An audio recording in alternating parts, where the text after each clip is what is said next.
Hey guys, welcome back to my channel. If you're new to my channel, my name is Amerta Roopani, and today's video is going to be super exciting and super useful because we have a guest with us. Her name is Shauna Cole. Shauna is a university instructor and a career strategist who works with newcomers and new immigrants to deal with different issues, and job hunting is one of them. So anyways, I'm not going to take much of your time. I'm going to let Shauna tell you guys about herself. So without wasting any time, let's start. Hi, Shauna. Thank you so much for joining us today. So, would you like to tell us further more about you? That how do you help people? Sure. Thanks so much for having me on today. Your awesome channel with a great audience. So my name is Shauna Cole. I'm a part-time university instructor and career coach. I really focus in on helping newcomers and racialized persons deal with challenges that they face in the recruitment process. And I do this through my career education company that's called Career Interrupted, where I'm always offering tools, resources, content, and courses to help job seekers and career professionals. Awesome. Thank you so much. And Shauna, I have a huge list of questions for you. So please bear with me, and I hope you don't get tired answering all of my questions. So the most commonly asked question that I get, for example, if an employer gets 50 resumes and then he's going to screen 10 out of those, just because based on if they have Canadian work experience. So why Canadian work experience is important to get a job in Canada? Well, I mean, when it comes to I know when it comes to like matters of residency and so on, there's a whole other conversation around Canadian work experience. But when it comes to job search and employment, it's actually illegal. Like when employers are requiring to say, if an employer ever says to you, like, you must have Canadian work experience, most of the time that's going to be illegal. So in Canada, a recruitment process, the main aim of a recruitment process is to hire a candidate that is best suited for the skills required for that position.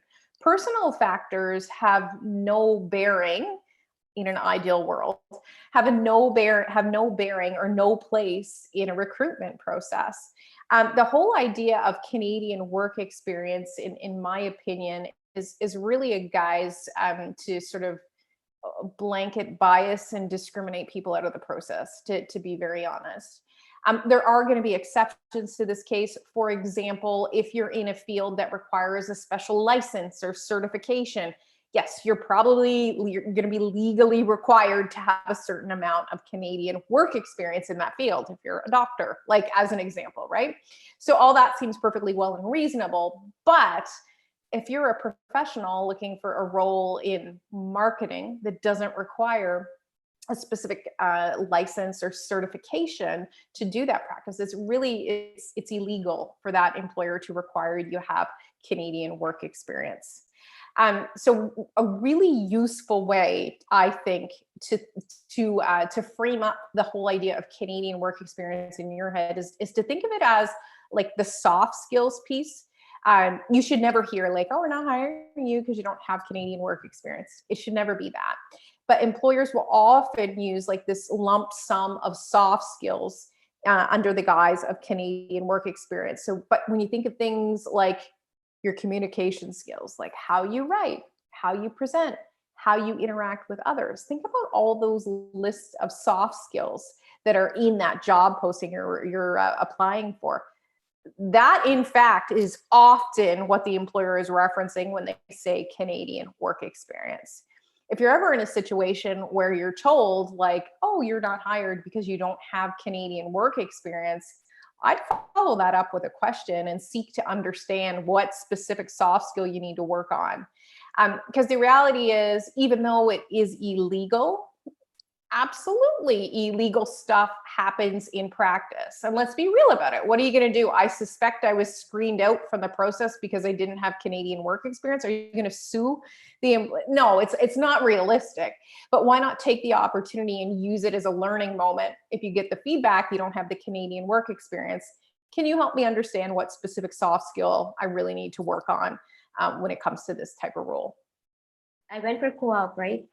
It was not paid, but at least I got a Canadian work experience, and that helped me to improve my resume. I think that co-op and volunteer experiences, any kinds of internships you can get, are really, really helpful because they put to ease for that employer concerns they might have about those soft skills, right? So we think of the Canadian employer not being familiar with your culture. Much like you probably have some fears coming to Canada and you're like, I don't know what to expect or what to do or how to act or how this process goes. Think about that employer is having some fears too.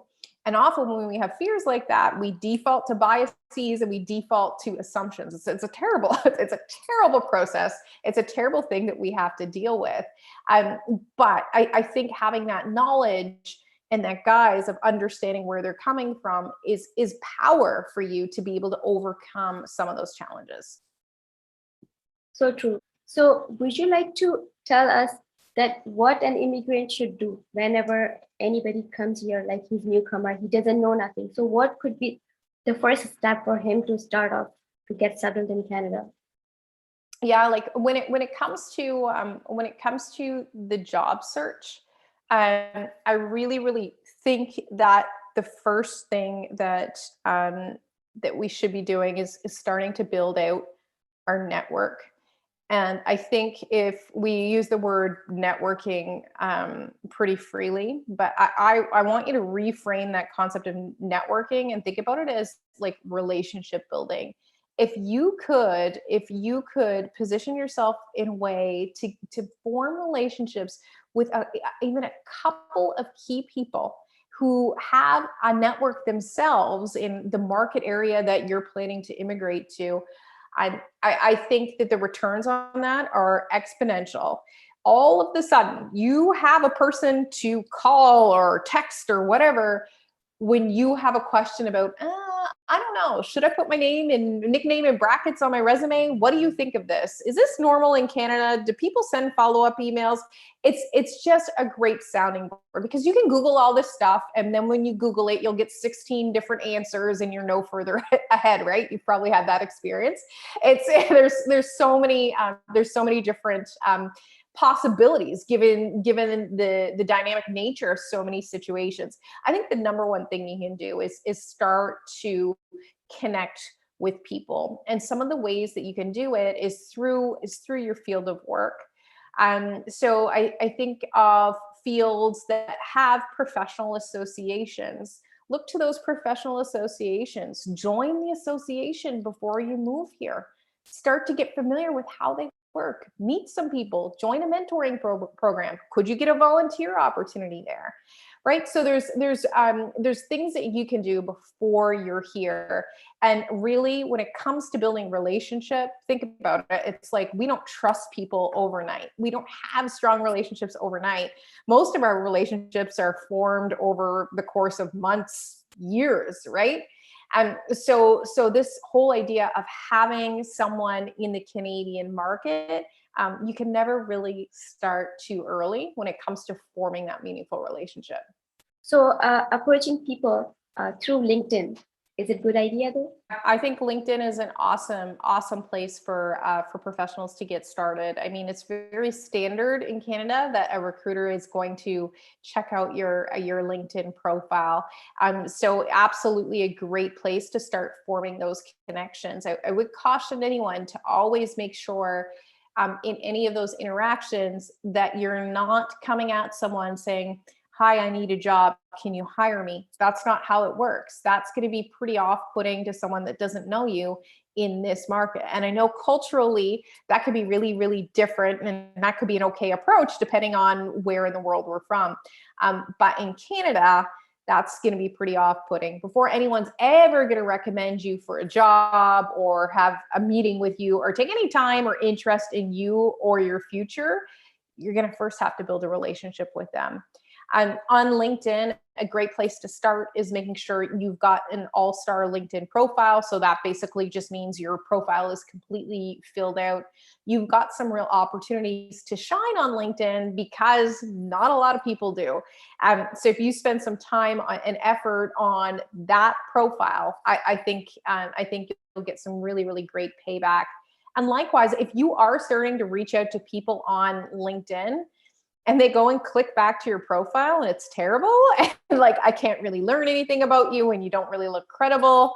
It's not going to be a great approach. So you definitely need like the pieces in place before you start doing that outreach. A great place to start is by reaching out to someone on LinkedIn who you admire something they've done, something they've written, some sort of professional accomplishment.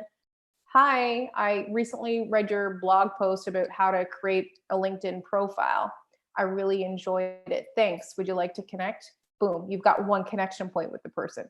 Now it's up to you to think about, how do I keep this going? How do I, it's like we're dating, right? Like how do I follow up with my next thing? But it's you're never ever leading with an ask in this job market. You got to dance around it a little bit before you ever get to the point of asking someone for a favor. And then the other thing that you can do for yourself, because I know this is something that's really different across cultures too, is to know what your goals are and what you want out of your career and your life. And I've sat in interviews before where the person being interviewed is from a different culture, and that hiring manager is asking like, where do you see yourself in 5 years, which is a very common interview question. And the candidate is saying, where you would like to place me in the organization, sir. And that's not what the Canadian employer wants to hear. They want to know you have a plan, right? I think in all reasonableness, plans change, so that's okay. But a Canadian employer wants to know that you have a clear plan for your career. You know what you want. And even if you don't know 100% what you want to get really, really specific and intentional about how you message that to the employer, right? So having those clear goals set out for yourself is going to serve you really, really well in your job search. And having those goals is really, really key for the Canadian job search, because you're going to be asked about it in the interview. So you need to know the answers. But even in the front end, people are going to be looking at your resume, and they're going to want to see that it's lined up to some sort of path. Again, not a common thing in all cultures, and can be really, really different depending on where we're at in the world. But in Canada, a Canadian employer wants to see that linear career path and progression. And if you don't have that, that's totally okay. But you need to think about how you can edit and tweak your resume, your marketing document, not a legal document, how you can tweak your resume to tell some sort of cohesive story, even if you've held a few different types of jobs.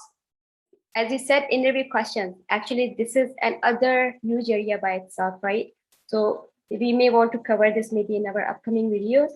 So yes, that is that. And Shauna, you also have a YouTube channel, right? Would you like to tell my audience about your YouTube channel so that they can go there and subscribe it and watch your videos?